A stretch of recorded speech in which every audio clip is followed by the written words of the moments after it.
Fala, meus aventureiros! Como é que vocês estão? Eu espero que estejam bem. Eu sou Chorou e tô passando aqui no início do vídeo só pra poder avisar que, meio que sem querer, no final do resumo do capítulo 70, eu acabei me referindo ao novo personagem atirador do Undernash como alguém do sexo feminino, quando na verdade se trata de um personagem masculino mesmo. Era basicamente isso. De antemão, eu já vou pedir que, se vocês gostarem do vídeo, deixa um gostei aí embaixo, tá? Que isso ajuda bastante aqui o canal. E então, pegue seu cafezinho ou então uma água, se acomode e se prepare, porque esse capítulo literalmente tá só rajada violenta.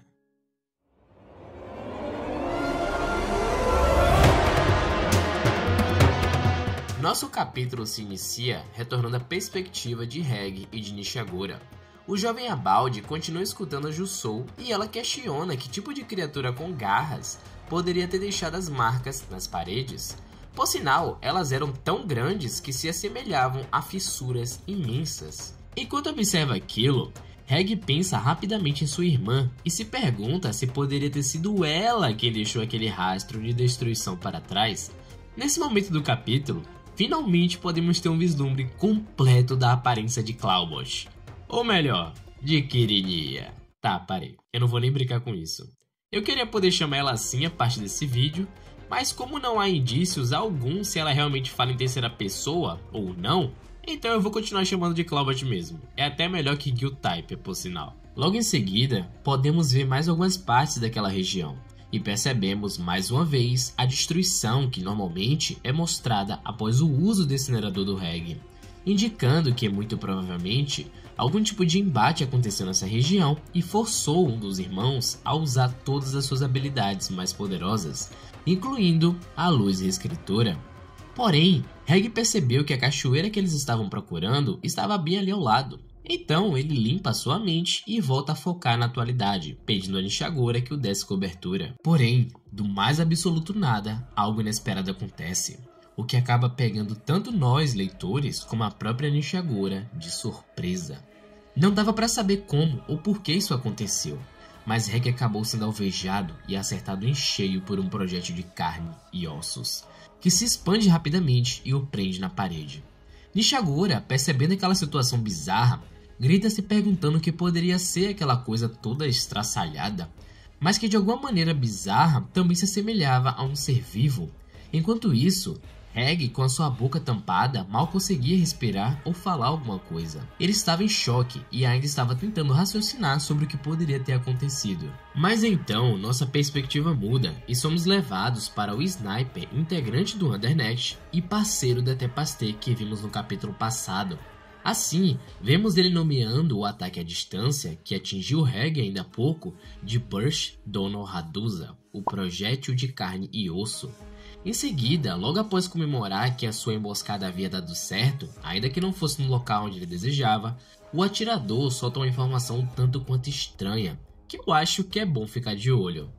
Na página seguinte, o Sniper diz que Reg parece bem diferente, quase como se estivesse atordoado, e em seguida complementa dizendo que a luz reescritora que havia sido disparada várias vezes naquele lugar era algo muito mais perigoso, indicando que de fato, e muito possivelmente, o grupo de Miko encontrou e enfrentou os dois irmãos robóticos naquele lugar da sétima camada. Em seguida, Nishagora até tenta ajudar Reg a se libertar, mas um outro disparo é feito, agora mirando na cabeça da Jusou. Porém, graças ao escudo que fica preso em seu braço, ela se protege e altera o curso do projétil.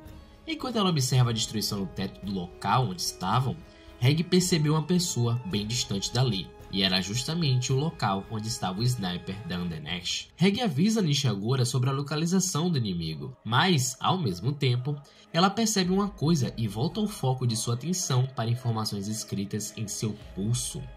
Por sinal, nós já vimos ela checar essas informações antes, mas o conteúdo ainda não havia sido revelado, pelo menos não até agora. Ali temos as seguintes frases que possivelmente foram escritas a pedido da Sraju. Não fale sobre o conteúdo da coleção de Hariomari, use a imaginação. Não fale sobre a origem do apito branco da Capitã. Cuidado com comidas de estranhos. E por fim, o grupo da sacerdotisa usa criaturas. Então, analisando todas as informações da situação atual, como o tipo de projétil parecido com algo de carne, o local onde estavam agora e reconhecendo que o grupo da sacerdotisa utilizam criaturas vivas, ela finalmente entendeu que estavam sob um ataque inimigo. Logo após anunciar o que descobriu, a criatura que estava prendendo Reg abre a sua boca e se articula para poder subir e tentar aplicar o efeito da maldição da 7ª camada no nosso pequeno robô. Mas isso acaba sendo completamente em vão. Nishagora continua tentando ajudar o garoto, pedindo para que ele esticasse o seu braço, mas, novamente, outro projétil é disparado. Instintivamente, ela tenta proteger a sua cabeça. Contudo, esse acaba atingindo e perfurando sua perna, o que deixa ela bastante perplexa. Por outro lado, o Sniper reconhece que Nishagora é alguém bastante habilidosa. Enquanto isso, ele observa pela lente da sua arma a expressão irada e cheia de tensão, enquanto brinca sobre o estado da Jusou. O que o Sniper não contava era que logo em seguida, os pelos de Nishagora começariam a balançar em movimentos ondulatórios violentos, enquanto suas cores ficavam um pouco mais esbranquiçadas. O mais surpreendente de tudo foi a perna dela se regenerando completamente, enquanto sua expressão mudava e agora demonstrava estar cheia de fúria e uma vontade imensa para revidar o ataque. Porém, Nishagora não faz, porque percebemos que o motivo da transformação ter sido ativada foi o soar do som do apito branco de Srajo, que chegou logo em seguida enquanto carregava a arma que antes pertencia a Tepaster, o Double Pass Blaster. Dessa forma, Srajo analisa a situação enquanto escuta os avisos de sua companheira. Como resposta ao aparecimento da capitã da Hail Rex, o Sniper fica até surpreso e diz que Srajo parece até uma pessoa comum, sendo que ela é capitã de um grupo de Jusous. Mas, ao perceber a arma que era de Tepaster nas mãos daquela mulher, ele fica com muita raiva. Principalmente por causa da forma em como ela utiliza a arma para criar uma cortina de fumaça e bloquear a visão de ambos os lados. Assim, a situação se acalma um pouco, dando tempo suficiente para que Nishagora consiga salvar Reg e também para que Srajo consiga dar uma boa olhada no campo de força naquela região. Em seguida, Reg diz que conseguiu perceber, mais ou menos 500 metros dali, o rosto e a mão de uma pessoa.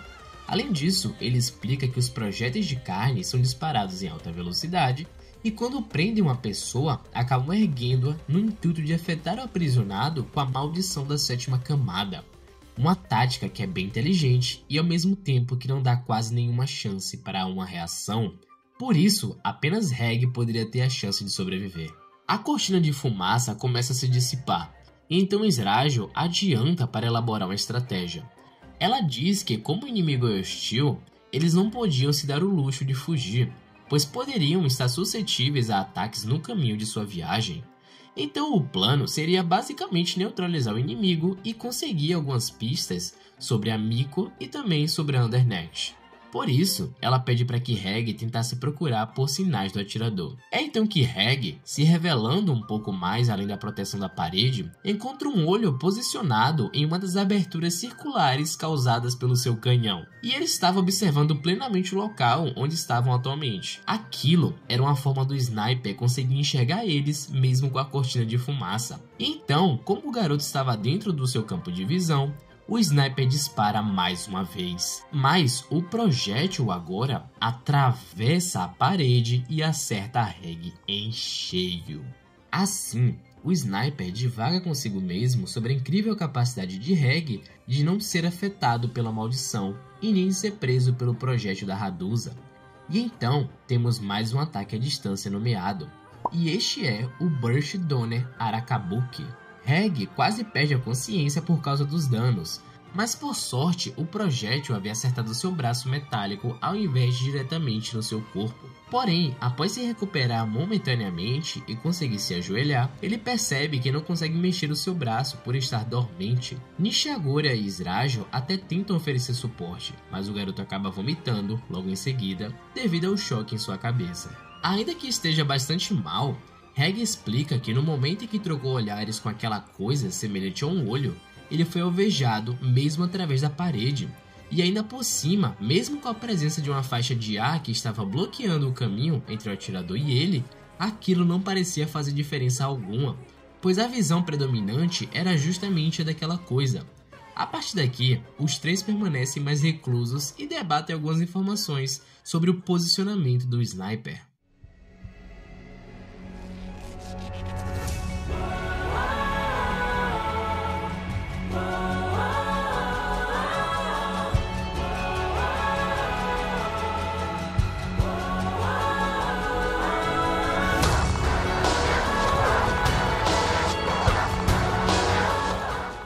Izrajo continua debatendo com Reg e com Nishagora, mas para repentinamente quando percebe que duas pessoas haviam se aproximado. Enquanto isso, o Sniper recarrega sua arma levemente chateado por não ter conseguido derrubar Reg ainda. Então, ele retrai o cano longo no intuito de conseguir mais manobrabilidade. Porém, ele estava ciente que perderia alcance e precisão. O atirador estava decidido que iria focar nas partes que mais parecem pele no corpo de Reg. E então, de volta no outro lado, onde são os nossos protagonistas, descobrimos que os dois que haviam se aproximado eram justamente Menai e Cherumi, os snipers da Hail Rex. Agora, com a ajuda dos gêmeos, havia uma probabilidade de que eles conseguissem nivelar aquele embate à distância. Porém, quando mais um projétil atravessa a faixa de ar e avança na direção deles, os gêmeos acabam sendo empurrados pela intensa pressão do projétil explosivo. Por sorte, Nishagora consegue bloquear, mas isso não impede de que Menai e Cherumi sejam atirados violentamente na direção da parede. Reg avança e Izrajo também, ambos com o intuito de proteger os irmãos. Naquele momento crítico, e segundo as informações de Reg, uma fenda deveria se abrir na faixa de ar graças à passagem do projétil. Então os irmãos não perdem tempo e focam seus olhares na brecha que acabaram de abrir. Agora, os três snipers estavam se vendo, mas enquanto o inimigo se preparava para carregar mais um disparo, Menai e Cherumi utilizam de seus dons inerentes oculares para nada mais e nada menos explodir o braço esquerdo do atirador, com a pressão invisível, mais visceral que qualquer tipo de projétil. Sua carne é retorcida ao mesmo tempo em que é rasgada, enquanto seus ossos são esmagados e pulverizados. O sniper inimigo cai no chão enquanto agoniza de dor. Ele busca entender como aquilo seria possível, mas antes que pudesse conseguir qualquer sinal singelo de uma resposta, os gêmeos focam nas pernas do inimigo, e assim elas sofrem do mesmo destino que o braço esquerdo. Em uma tentativa desesperada, o sniper inimigo utiliza de todas as suas forças e de seu braço direito para se arrastar até a sua arma. Então, com o último projétil em mãos, ele diz: "Ter que fazer isso junto com a Tepaster, eu nunca pensei que chegaria a isso." Assim, ele prepara para realizar o Burst Donner Bronze, um disparo extremamente poderoso e possivelmente o seu último.